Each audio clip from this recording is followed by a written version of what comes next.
For today's program, boys and girls, I'd like to start on the northern hemisphere, um, where we can definitely see clockwise rotations, huge ones here.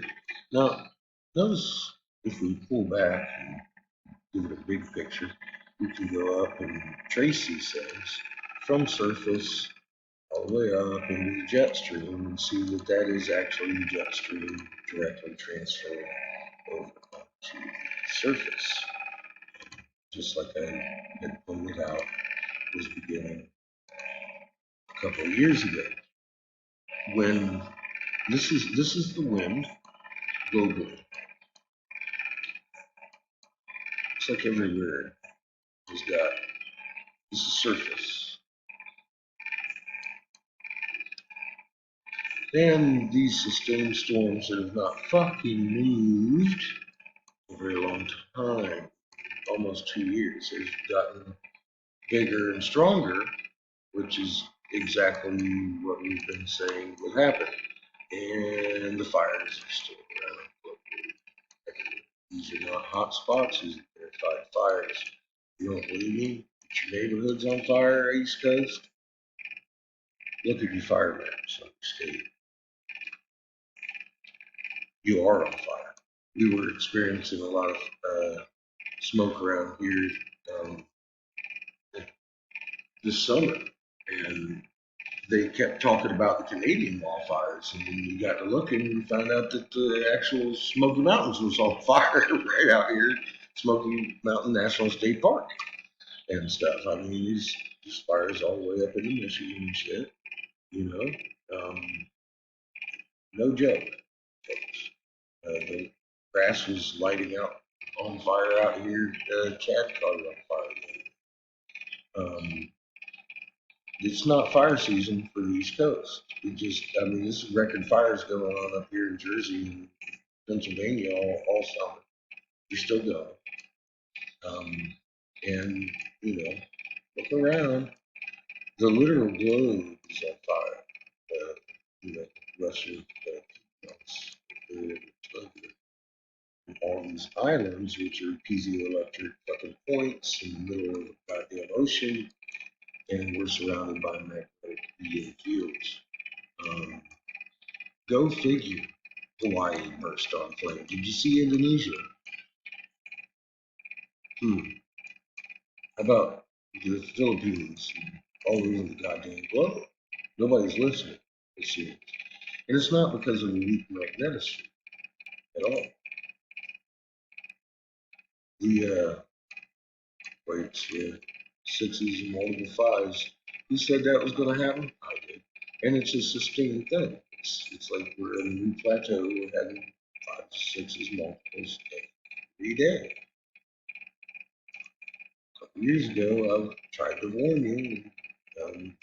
People will still be like, "Oh, God put it in the Bible. This guy's a grifter." You know what? I came by this research. A couple years ago, I was convinced that when God moves on a dead rock, it fixed that thought too, didn't it? Because that's not what's going on. This here lady is inducing energy when she needs it, and these closed field lines, a closed field line is like a bumping fist in the magnet world, very strong. And when a magnet field gets strong, it shrinks. Now, is this shrinking?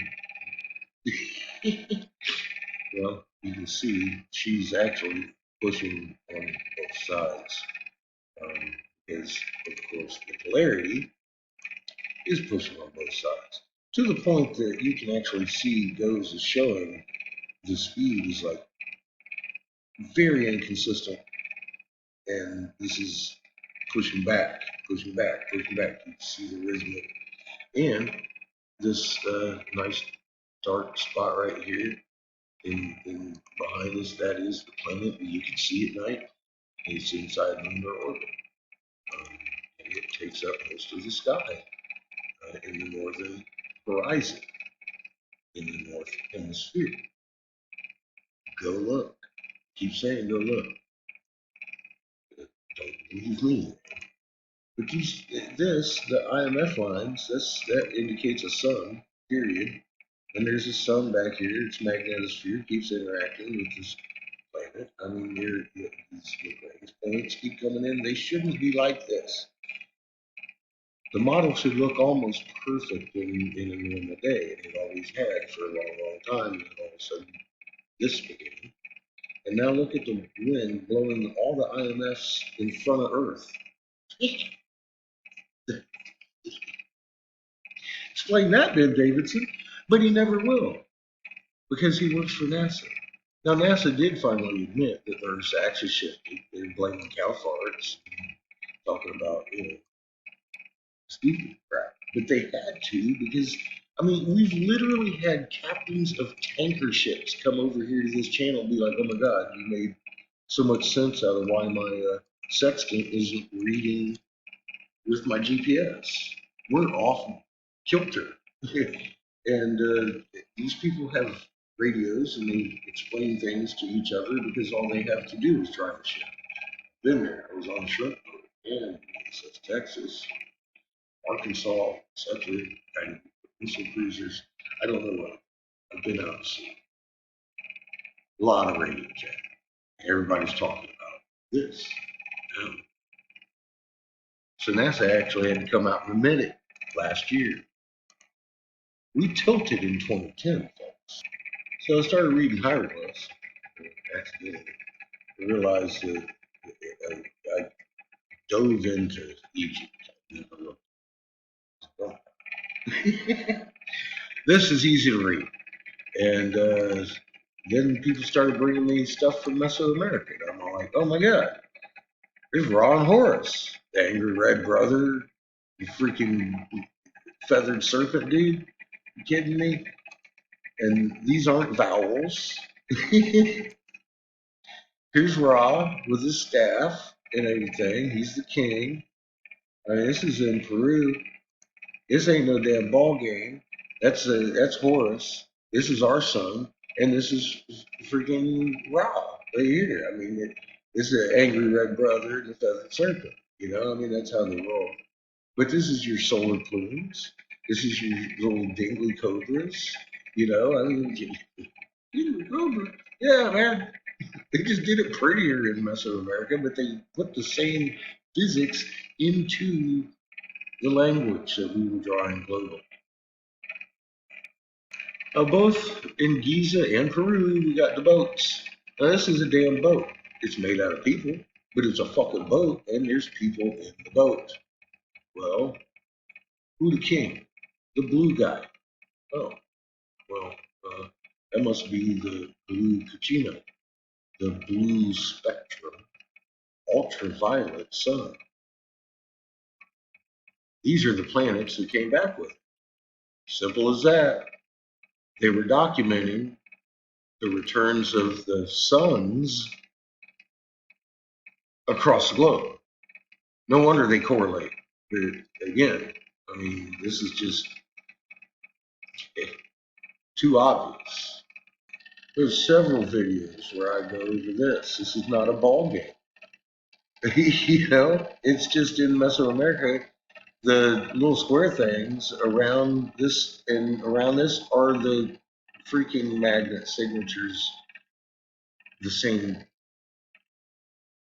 Mercury, Venus, Earth, Mars, and so on. This is Horse's box. We've covered all this picture too many times on this paper. I'm not going to go over it today, but I am going to talk about 1748 hertz and a human biology connected to this. Number one, I'll have show pictures of it. It's like your pineal gland in your head, in the center of your head. It is an ultraviolet sensitive organ hooked up to your eyeballs. Okay. So obviously, the legends say this one is her daddy. That means we began here. The natives say we began here. We got caught here. Reversed polarity, because they're different polarity suns, which is what dictates which way we spin and orient in space. So we got caught in the Lagrange point after a planet was destroyed, made into the asteroid belt. We swung upside down and started in reverse by accident. The lady had never jumped boat before, and slid everything sideways. Hence the Cretaceous boundary, where everything's big, and then on the other side of it, everything's small. Well, that's because this is also a lower voltage sun, and it's, again, the reverse polarity of the original design of this lady, us. So, guess who's behind this? Yeah. And when they come to this stage here, there's a plasmatic displays and stuff that would instantly incinerate her. Being as how they're loving, caring, angelic beings, not molten cores, this guy isn't wanting this lady to be incinerated. Yeah, this one is probably as smart as this one. And they know, combined, that you are essential in this process.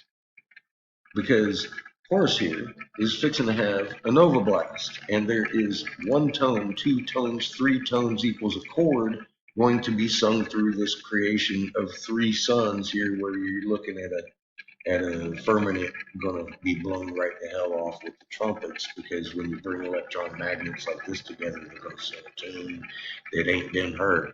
Because neither Giza nor Peru show all three suns converging at the same time. That's why they call this the time.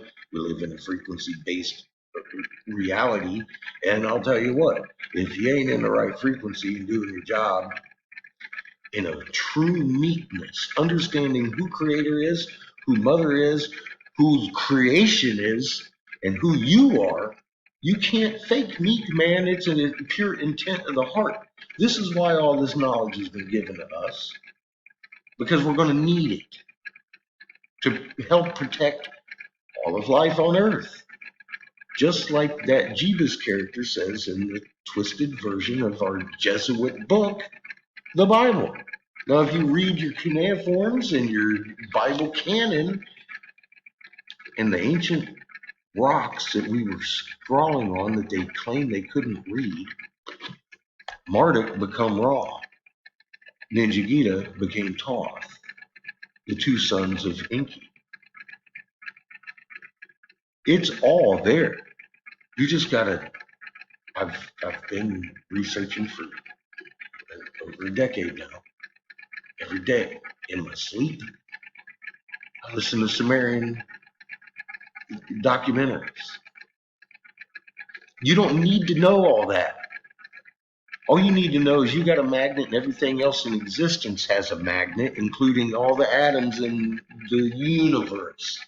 Instantaneous entanglement, instantaneous reaction at a distance, inheriting each other's strengths, resonant frequencies.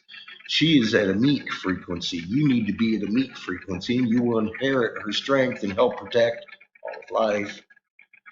We drew these things in physics. Long end, short end. Do you see the sun holding the planet? We've gone over this and over this and over this. This is physics, unchanging. It's amazing. Michigan State University is looking into this now. It seems that you might need physical objects to make people look. Well, we've got winged serpents, 10 tons of winged serpents and tonnage of piezoelectric building material, white, temples in the middle of Michigan. And it's being recognized, yo. We had trolls for years making fun, and still probably today going to be like, grifter. Guess what? History is going to be on its ear soon, my friend. Archeology. Bam. We got this. We got this. And we got physical evidence now. I found that shit. And it's